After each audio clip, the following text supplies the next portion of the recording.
What if I told you that the dream you carry, the one you keep seeing in flashes, in silence, when no one is watching, didn't appear by accident? What if that vision isn't a fantasy, but a blueprint written into your being before the noise of the world taught you to doubt it? Most people see dreams as distant, something to pursue, something to reach. But the truth is far stranger, far deeper. Your dream isn't a wish, it's an echo, a coded message from the future version of yourself, vibrating through your imagination, waiting to be activated. It's not coming from outside you, it's coming from within. And once you realize that, you stop chasing and start aligning. Joseph Murphy taught that belief is the creative key, not effort, not logic, not evidence. Belief.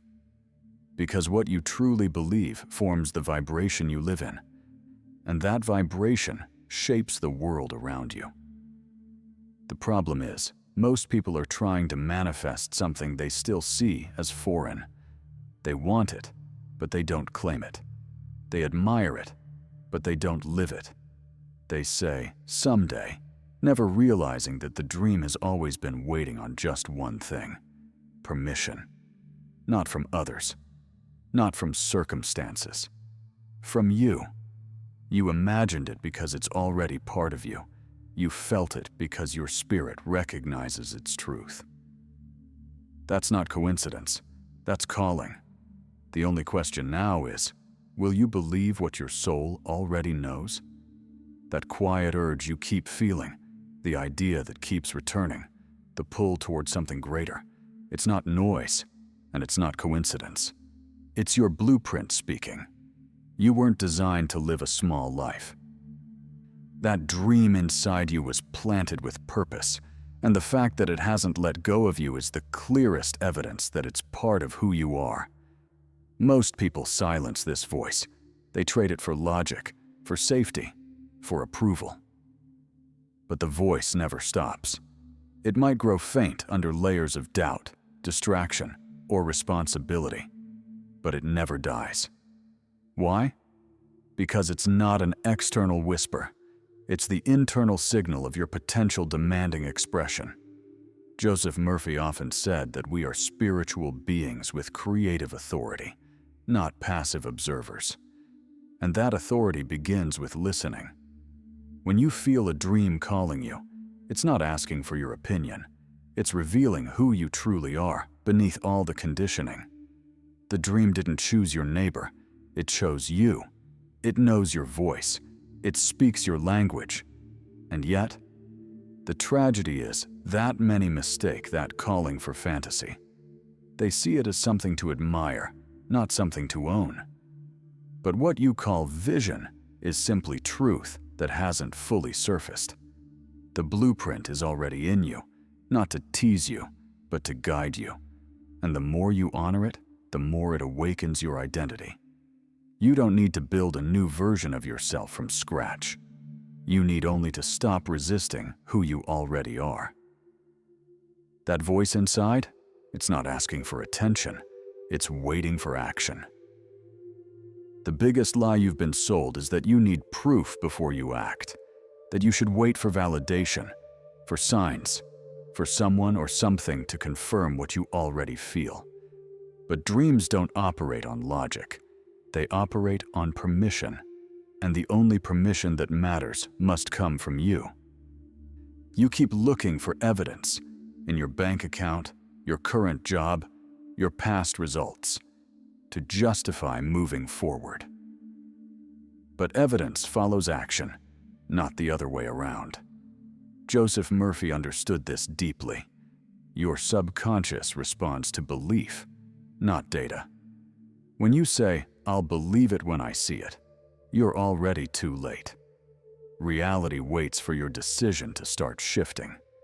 That inner fire, that constant mental image you can't seem to shake, isn't a suggestion.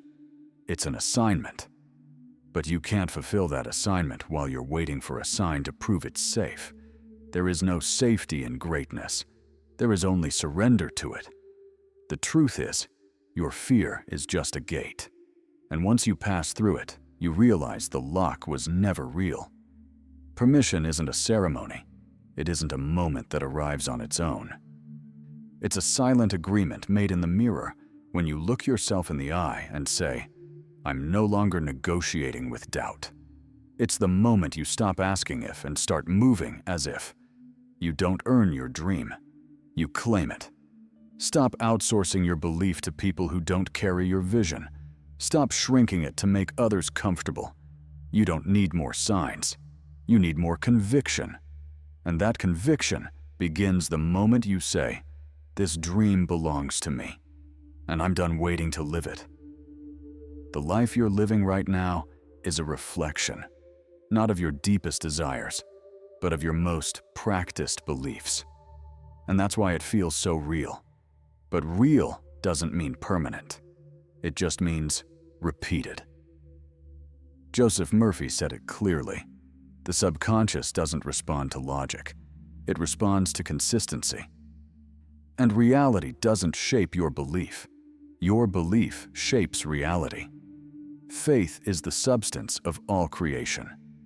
Not faith in something external, but faith in your own alignment with the vision you carry. Facts will always arrive late. They are echoes of previous thoughts, delayed reflections of old identities. That's why waiting to believe until the evidence appears will keep you trapped in cycles of stagnation. This is the part most people miss. You don't attract what you hope for. You attract what you prepare for. And preparation is an act of faith. When you visualize the outcome, feel the reality before it's visible. Speak with conviction before there's applause. You're not faking it. You're aligning your vibration with what you know is already yours. The people who live extraordinary lives don't wait for certainty. They live from inner truth, not outer proof. They understand that by the time reality catches up, they've already been living in that version of themselves for weeks, months, sometimes years. That's the secret. Reality is always behind. Faith moves first. So ask yourself, are you rehearsing what is or what will be? Are your thoughts rooted in facts or in faith? Because the life you truly want won't appear because you wished harder. It will appear because you finally believed deeper. There's something sacred about the dreams you carry. They weren't handed to everyone. They weren't printed in books or spoken over loudspeakers. They were whispered to you in the quiet moments when the world was still and your soul was loud. And that whisper wasn't asking for attention. It was demanding ownership. Most people wait for the world to approve a dream it was never meant to understand. They expect recognition from those who can't hear the frequency they were born to follow. But Joseph Murphy knew the dream doesn't appear because it's logical. It appears because it's aligned. It's personal. It chose you, not for entertainment, not to tease, but to be made real through your action, your belief, your presence. That means you can't keep tiptoeing around it. You can't keep putting it off until circumstances align. Dreams aren't decorations. They're instructions. They are the spiritual blueprints of a life you're meant to build. And when you treat them like luxuries, you delay the version of yourself that already knows how to live them. You see, the reason the dream keeps returning isn't because you're failing. It's because you're ready. Ready to stop asking for signs. Ready to stop bending to fear. Ready to move, not because the world approves, but because you finally do. The dream doesn't need a cheerleader. It needs a decision. And here's the truth. Your dream isn't fragile. It isn't a fantasy. It's structure waiting to be built. Every time you doubt it, you weaken the signal. But every time you act on it, even if your hands shake, even if your voice trembles, you strengthen the frequency of who you're becoming. The dream doesn't demand perfection. It demands partnership, a willingness to move, to trust, to build it brick by brick until the invisible becomes the only reality that makes sense. So stop explaining it. Stop minimizing it. Stop waiting for the right moment to begin. The dream was never given to the world. It was given to you. And until you honor that truth, you'll keep living a version of life that fits someone else's story, not your own. One of the greatest illusions is thinking that the world around you defines you, that your circumstances are fixed, that your limitations are real, that your reality is permanent. But Joseph Murphy shattered that illusion.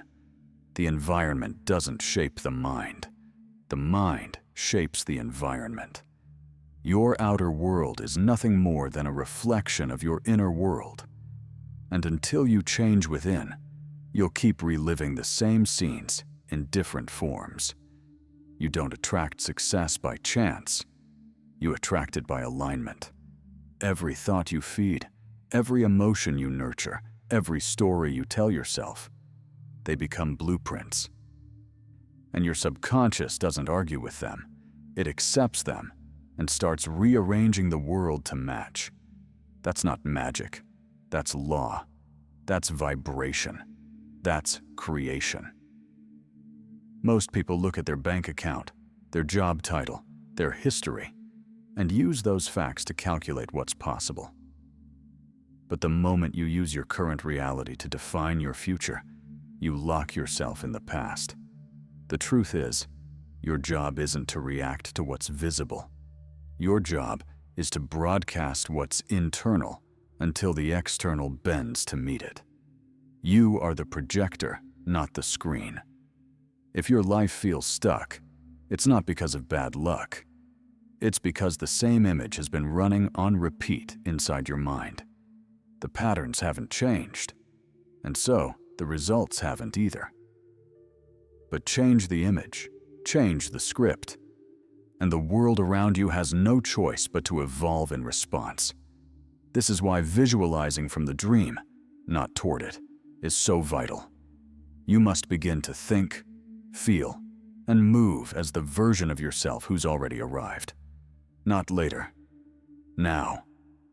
Because the moment you believe more in the vision than in the visible, the universe starts taking orders from your conviction.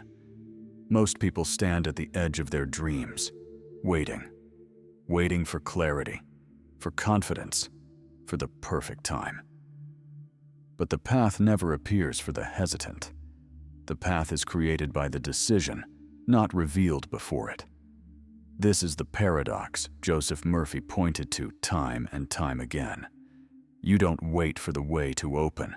You choose it open by deciding with conviction. Your dream is not waiting on conditions to change. It's waiting on you to decide. Truly decide. Not the kind of decision that still entertains doubt. Not the kind that tiptoes around fear. But a decision that cuts off all other options. One that carries the full weight of your identity. Because until you decide, life has nothing to respond to. Most people say they want it, but they're still negotiating, still clinging to a plan B, still asking, what if it doesn't work? But that question reveals everything. It shows you haven't committed yet. And until you do, the universe stays silent. The decision, the real one, sends a signal that cannot be ignored. It aligns your frequency, your energy, your actions, and your environment around a single outcome: forward. And here's the truth most never accept. Until you leap, nothing moves. The doors remain closed. The opportunities stay invisible, not because they don't exist, but because they can't see you until you're in motion. Faith isn't just a feeling. It's a decision made real through action. And the moment you act with full conviction, reality begins to shift. So stop waiting for the path. You are the path. And the moment you walk in full alignment with your decision, everything else begins to follow. You weren't born to chase dreams like they're running from you. You were born to become the person who no longer has to chase, because everything you desire is already moving toward the identity you choose to live. This is the essence of alignment, and it's where all true manifestation begins. Joseph Murphy taught that the subconscious mind doesn't deliver what you want, it delivers what you are. The more you try to get something from a place of lack, the more you reinforce that you don't have it. But when you become the version of you who already holds the dream, you stop reaching and start receiving. This shift is everything. It's the moment you step out of striving and into embodiment. It's when your words match your energy, your actions match your vision, and your posture declares, without a sound, that you already are who you've been waiting to become. At that point, reality doesn't resist, it responds. But alignment isn't passive. It's not about pretending or hoping. It's about living now from the vibration of the life you claim. Every time you show up from that place, in how you speak, how you move, how you think, you're building magnetic power. Not because you're chasing results, but because you've anchored your identity so deeply that life begins to mirror it back. You don't need to force what's already yours. You need to trust the identity that creates it. When you live from the vision rather than toward it, you send a signal that says, "This is not a dream. This is who I am."